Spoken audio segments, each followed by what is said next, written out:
Navbharat times online ने मिर्जापुर 2 की पूरी टीम से खास बात की है, जहां पर हर एक स्टार कास्ट ने अपने कैरेक्टर के बारे में खुलकर बात की है।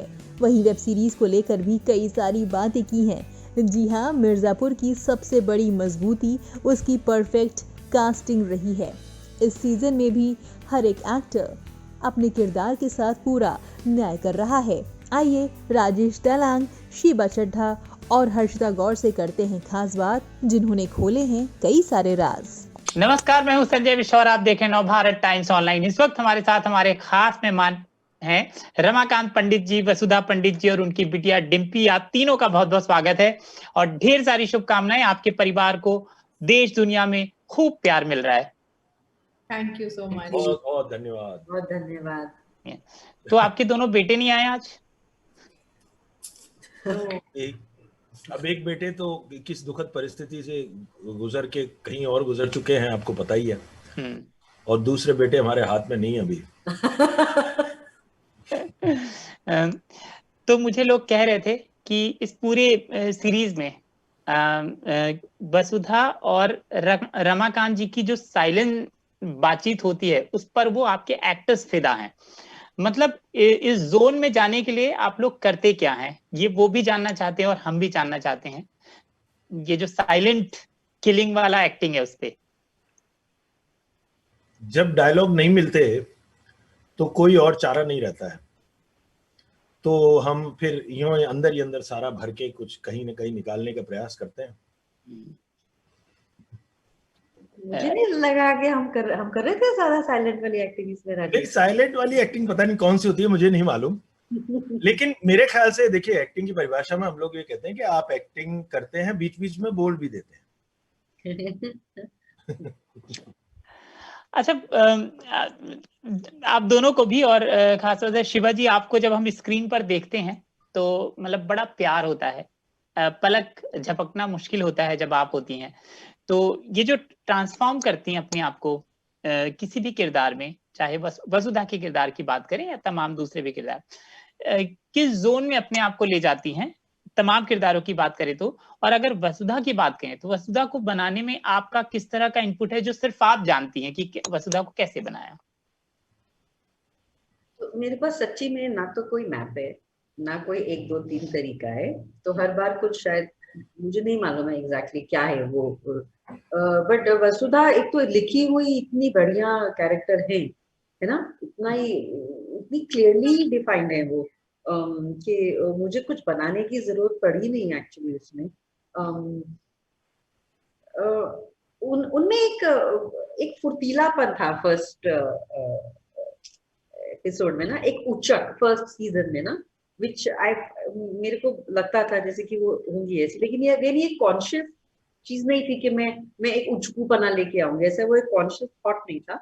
But when I saw the first season I realize it's there in my body language in that thing.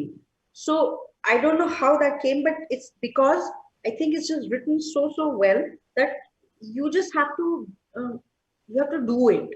मतलब और ज्यादा अपना मत डालो, और वो जो लिखा है आई थिंक उसी को कर दो। शायद कोशिश ऐसी सी रहती है यार, कुछ ऐसा सही है।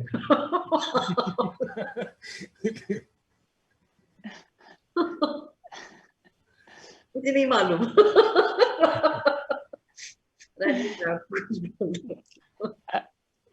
हर्षिता, हम आपके कैरेक्टर में जाएंगे और डिम्पी से सवाल करते हैं। तो डिम्पी को ले आइए। डिम्पी को इस बार बहुत चीजों से लड़ना पड़ता है और कई चीजों से दूर भी रखा जा रहा है। तो इस बार की डिम्पी में क्या चेंज देखने को आपको मतलब मिल रहे हैं? चेंज की तरफ बात करूं तो जैसे पहले सीजन में वो भाइयों को उसने बोल दिया कि हम तो बिल्कुल पापा की साइड हैं और हम ये नहीं लेंगे और तुम ये और तुम वो। यहाँ पे क्योंकि इतना कुछ हुआ है, उसने देखा है, अपने सामने देखा है, तो कहीं ना कहीं अब वो सिनेरियो में वो रियलिटी तो उसकी बदली है कि हाँ ये चीजें हैं, लेकिन वो कॉन्शियसली डिसीजन लेना कि वायलेंस उसका हथियार होगा कि नहीं होगा, ये उसका अपना डिसीजन है। जहां पर पापा बहुत बड़ा रोल प्ले करते हैं क्योंकि उन्होंने जो सिखा के बड़ा किया है, तो हम लोग तो वो कहीं उसमें फंसी हुई थी। नॉन वायलेंस का तरीका उसने अपनाया अपने लिए, बट ना तो उसके लिए अब भाई गलत है और ना ही पापा गलत है, लेकिन वो अब वो कर रही है जो जिस तरह की जिंदगी वो अपने लिए देखना चाहती है। तो अच्छा, पूरी सीरीज के जो किरदार हैं बहुत लेयर्स हैं, उनमें कुछ चीजों का कुछ पता नहीं है, कौन किसको सपोर्ट कर रहा है। हर किसी के ऐसे एक ऐसी जगह पे आप लोग हैं जहां पे दर्शक क्लियर नहीं है कौन किसके साथ है। ये है, ये धुंधलापन शायद आप लोगों ने जानबूझ के बना के रखा होगा। ये डिम्पी पापा की तरफ है कि भैया की तरफ है? मकसद क्योंकि दोनों का है, बाप का भी और भाई का भी, कि बदला लेना है, तो है किस तरफ ये? दोनों की तरफ है। चलिए जी, शिवाजी एक सवाल आपके लिए आया है कि माँ इस कश्मकश में है कि पति का साथ दे या बेटे का, पर क्या इन्होंने किसी को चुन लिया है अंदर ही अंदर, दोनों में से किसी एक को? आई थिंक वो कॉन्फ्लिक्ट ही में है ना ये कैरेक्टर। किसको चुने, दोनों में से किसको चुन सकती है वो? एक अपने पति में से और अपने बेटे बच्चों में से। हाउ, वो तो कोई चॉइस ही नहीं बचती उसमें, है ना। बट आई थिंक वो सिचुएशन को ही जिए जाती है जैसी जैसी आन पड़ती है, और उसमें जो कॉन्फ्लिक्ट होता है वो उसको उसको ही जीती रहती हैं आई थिंक। बट कोई चॉइस तो नहीं लगती यार मुझे वसुधा पंडित की है कि दोनों तरफ ही इतना स्ट्रॉन्ग खिंचाव है, और समझ आता है अपने पति की व्यक्तित्व को वो अच्छे से समझती हैं, जानती हैं, और अपने बेटे की जो कश्मकश है, जो जर्नी है, वो भी अच्छे से देखती हैं और जानती हैं। बिकॉज अगर आप देखें तो वो पहले सीजन में वो क्यों ही निकल पड़ते हैं इस रास्ते पे, है ना। देखें तो बिकॉज लिटरली उनकी फैमिली के ऊपर आन पड़ता है। They are in danger, the family is in danger ना। घर ही में घुसा के लोग they capable of doing anything because of the in a way the decision of one member of the family, जो कि गलत तो नहीं है अगर आप उस लिहाज में देखें, लेकिन अगर आप मिर्जापुर जैसे वर्ल्ड में रहते हैं तो उसकी कॉन्सिक्वेंसेज हैं।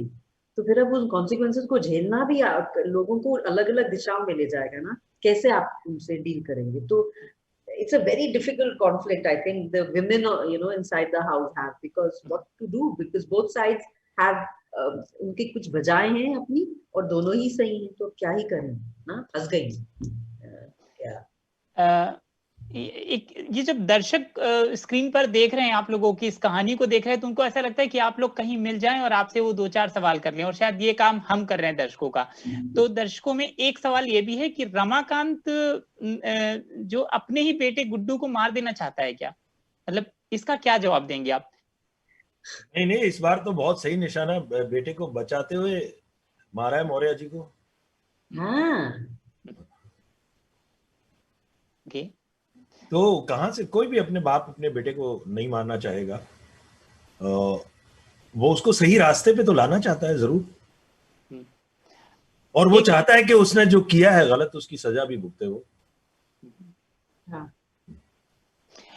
एक दर्शक ये भी आपसे जानना चाहते हैं कि गुड्डू भैया और रमाकांत एक साथ क्यों नहीं आते, अगर दोनों का मकसद एक है?